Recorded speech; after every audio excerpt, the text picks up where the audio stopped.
1. ఈ పాలన యొక్క పరిణామాన్ని వివరించండి. భారతీయ సందర్భంలో గవర్నెన్స్లో కంప్యూటరైజేషన్ ప్రయత్నాల పుట్టుకను 1960ల ప్రారంభంలో గుర్తించవచ్చు. అయితే 1990వ దశకంలో దేశ ఆర్థిక వ్యవస్థ సరళీకరణకు సమాంతరంగా ఈ గవర్నమెంట్ డిస్కోర్స్ ఉద్భవించింది. దాని ప్రస్తుత రూపం సాంకేతిక మధ్యవర్తిత్వ పరిపాలనా ప్రక్రియ, మంచి పాలనను ప్రోత్సహించడానికి పునర్నిర్మాణం. 1991లో ఆమోదించబడిన ఆర్థిక సంస్కరణలు భారత ప్రభుత్వం ద్వారా అన్వయమైన చెల్లింపుల సంతులన సంక్షోభం నుండి బయటపడటానికి రాష్ట్ర నాయకత్వంలోని అభివృద్ధి యొక్క దృష్టిలో మార్పుకు మార్గం సుగమం చేసినది. దీని ద్వారా సోషలిస్టు ప్రణాళిక యొక్క సాంప్రదాయ ఎజెండా మార్కెట్ కోసం పరిపాలనకు దారితీసిన వృద్ధి మరియు పరిపాలనా సామర్థ్యం. ఈ పరివర్తనలో ఐసిటీలు ఒక ముఖ్యమైన విధాన ప్రాధాన్యతగా ఉద్భవించాయి. వృద్ధిని ఉత్ప్రేరకపరచడానికి మరియు పాలనా నిర్మాణాలలో దైవిక సంస్కరణలను ప్రారంభించేందుకు వాటి జంట సంభావ్యత కోసం ముఖ్యమైన విధాన సంభావ్యతగా ఉద్భవించింది. మొదటిది ఆర్థిక సంస్కరణల తరువాత వెంటనే దశాబ్దంలో విజ్ఞాన ఆర్థిక వ్యవస్థకు దేశ పరివర్తనకు నన్నద్ధం చేయడంపై దృష్టి సారించిన అనేక విధానస్థాయి పరిణామాలు ఉన్నాయి. సాఫ్ట్వేర్ టెక్నాలజీ పార్కులు మరియు ఎక్స్పోర్ట్ ఎంటర్ప్రైజ్ జోన్లు మరియు ఇన్స్టిట్యూషన్లకు పలు సెలవుల ఏర్పాటు ద్వారా ఐటీలో ప్రారంభించబడిన సేవా రంగాలలో విదేశీ ప్రత్యక్ష పెట్టుబడులను ప్రోత్సహించడం. 1994లో ఇన్ఫర్మేషన్ టెక్నాలజీ కోసం ప్రత్యేక మంత్రిత్వ శాఖ ఏర్పాటు. జాతీయ టెలికమ్యూనికేషన్ పాలసీ 1999 యొక్క స్వీకరణ. ఇది గ్రామీణ ప్రాంతాలతో సహా అన్ని వెలికితీసిన ప్రాంతాలకు సార్వత్రిక సేవలను అందించడం, మధ్య సమతుల్యతను అందించడానికి ప్రయత్నించింది. టెలికమ్యూనికేషన్ శాఖ యొక్క కార్పొరేటీకరణ ద్వారా దేశ ఆర్థిక వ్యవస్థ అవసరాలను తీర్చగల ఉన్నత స్థాయి సేవలను అందించడం ద్వారా దాని పాలసీ, లైసెన్సింగ్ విధులకు నెక్స్ట్ ప్రావిజన్ ఫంక్షన్ నుండి వేరుచేయడం, టెలికమ్యూనికేషన్ రంగం యొక్క పోటీతత్వాన్ని పెంచడం, ఆ తరువాత అందరికీ ఫీల్డ్ మరియు యూనివర్సల్ సర్వీస్ ఆబ్లిగేషన్ ఫండ్ ఏర్పాటు.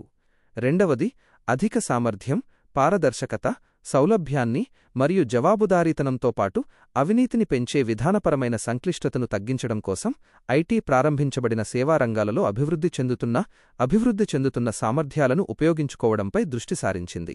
ప్రస్తుత పరిపాలనా వ్యవస్థలో ఇది ప్రభుత్వరంగ సంస్కరణలకు కొత్త నమూనా యొక్క విధానాన్ని ప్రతిబింబిస్తుంది. 2000లో అన్ని కేంద్ర మంత్రిత్వశాఖలు మరియు విభాగాల కోసం ఈ గవర్నెన్స్ 12 పాయింట్ల సూత్రీకరణను అమలు చేసింది. ఈ ఎజెండా ప్రధానంగా అంతర్గత ప్రక్రియ, గృహ వ్యవహారాల నిర్వహణ ప్రక్రియల డిజిటలైజేషన్, ఐసిటీలో ఉద్యోగుల సామర్థ్యాన్ని పెంపొందించడం మరియు వాటిని ఎలక్ట్రానిక్ సేవలకు అందించడం వంటి అంశాలను కలిగి ఉంటుంది. 2000లో ఐటీ చట్టం అమలులోకి వచ్చింది. డిజిటల్ సంతకాలు, ఎలక్ట్రానిక్ గెజెట్ నోటిఫికేషన్ మరియు డిజిటల్ రికార్డులకు చట్టపరమైన గుర్తింపును మంజూరు చేయడం వంటి నిబంధనల ద్వారా ఈ గవర్నెన్స్కు ప్రోత్సాహాన్ని అందించింది. అభివృద్ధి చెందుతున్న ఐటీ రంగంలో సామాజిక వ్యవస్థాపక ఆలోచన ద్వారా బాధ్యత వహించిన జిల్లాస్థాయి అధికారుల ద్వారా దిగువస్థాయి ఈ గవర్నెన్స్ ప్రాజెక్టుల శ్రేణిని ప్రారంభించడం. ఈ ప్రాజెక్టులలో ప్రధానంగా కొన్ని ప్రసిద్ధ కార్యక్రమాలున్నాయి. 1. ధార్ జిల్లా యంత్రాంగం ప్రారంభించిన జ్ఞానదూత్ కేంద్రాలు, internet enabled community service delivery పాయింట్లు. 2.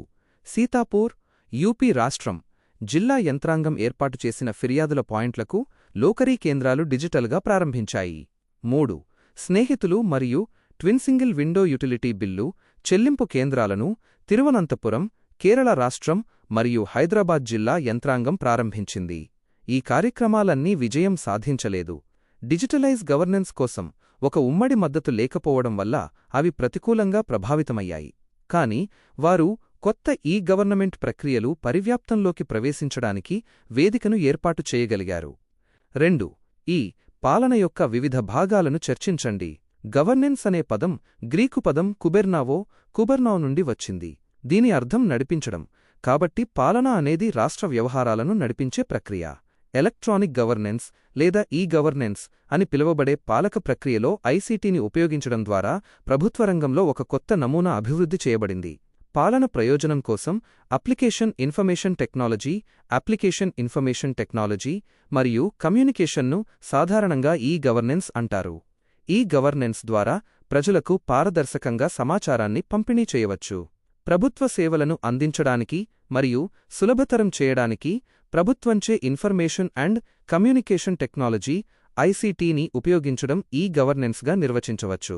సమాచార మార్పిడి, కమ్యూనికేషన్ లావాదేవీలు మరియు వివిధ స్వతంత్ర వ్యవస్థలు మరియు సేవల ఏకీకరణకు ప్రభుత్వం ఐసీటీని ఉపయోగించడాన్ని ఈ-గవర్నెన్స్గా నిర్వచించవచ్చు.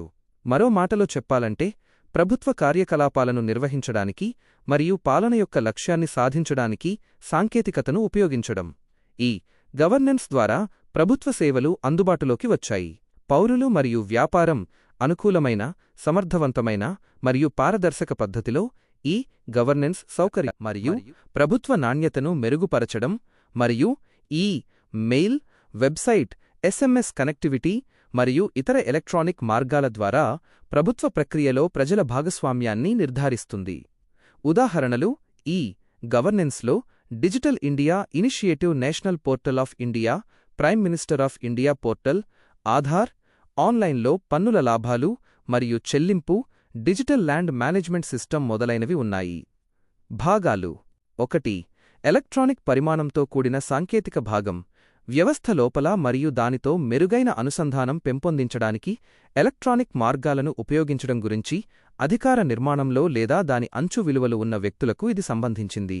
దీనికి కంప్యూటర్లు -X డేటాబేసును అభివృద్ధి చేయడంలో, b కమ్యూనికేషన్ను సులభతరం చేయడానికి, నెట్వర్కింగ్లో, c వారి సామర్థ్యాన్ని పెంచడానికి ఈ నాలెడ్జ్ వర్కర్లను సృష్టించడం అవసరం. 2. సమానత్వ కోణంతో సామాజిక భాగం. సమానత్వం, న్యాయం అనే సూత్రాలపై ఆధారపడిన సమాజాన్ని తీర్చిదిద్దడమే ప్రభుత్వ ప్రాథమిక కర్తవ్యం. ఉన్నవారు మరియు లేనివారు అనే భేదంలేని వర్గరహితమైన సమాజాన్ని ఏర్పాటు చేయడం, ప్రధాని ప్రవంతి నుండి ఎవ్వరూ అణచివేయబడని, కుల, జాతి తారతమ్యం లేకుండా తన ప్రజలకు గౌరవప్రదమైన జీవనసారాన్ని అందించడానికి కట్టుబడి ఉండే సమాజాన్ని ఏర్పాటు చేయాలి. 3. నైతిక పరిమాణంతో కూడిన సాంస్కృతిక భాగం. విజ్ఞాన విస్ఫోటనం యొక్క యుగం రావడంతో సామాజిక వ్యవస్థ యొక్క ప్రాథమిక సూత్రప్రాయ నిర్మాణాన్ని క్షీణింపజేయకుండా కొన్ని విలువల నమూనాలను తిరిగి మార్చాల్సిన అవసరముంది. దీని నైతికతపై దృష్టి సారించి పనిచేయడానికి ఈ గవర్నెన్స్ విలువ నమూనాలను రూపొందించాలి. 4. చట్ట పరిమాణంతో కూడిన రాజకీయ భాగం. రాజకీయ వ్యవస్థ పాలనలో ముఖ్యమైన అంశం. ఇది చట్టాలను రూపొందించడం ద్వారా వివిధ ఆపరేటివ్ ఫ్రేమ్వర్కులను హేతుబద్ధీకరించే బాధ్యతను కలిగి ఉంది. 5. పొడిగింపు పరిమాణంతో కూడిన సైకాలజీ విభాగం. ప్రజలలో సరైన రకమైన వైఖరులు ఏర్పడటానికి మరియు ప్రోత్సహించడానికి అవసరమైన మానసిక స్థితిని అభివృద్ధి చేయడం అనుమతి సమర్థతకు అవసరం. ఇది కాకుండా వ్యక్తులతో అనుసంధానం అవ్వడానికి, వారి ప్రశ్నలను వినడానికి, పరిష్కారాలను వెతకడానికి, సంభాషణ నైపుణ్యాలను మెరుగుపరచడానికి, ప్రవర్తనా మార్పులకు అవసరమైన అంశాలు ఉంటాయి. 6. సాధికారత పరిమాణంలో సేవాభాగం. ఏ సంక్షేమ ప్రభుత్వానికైనా సేవ చేయడమే అంతిమ విధి.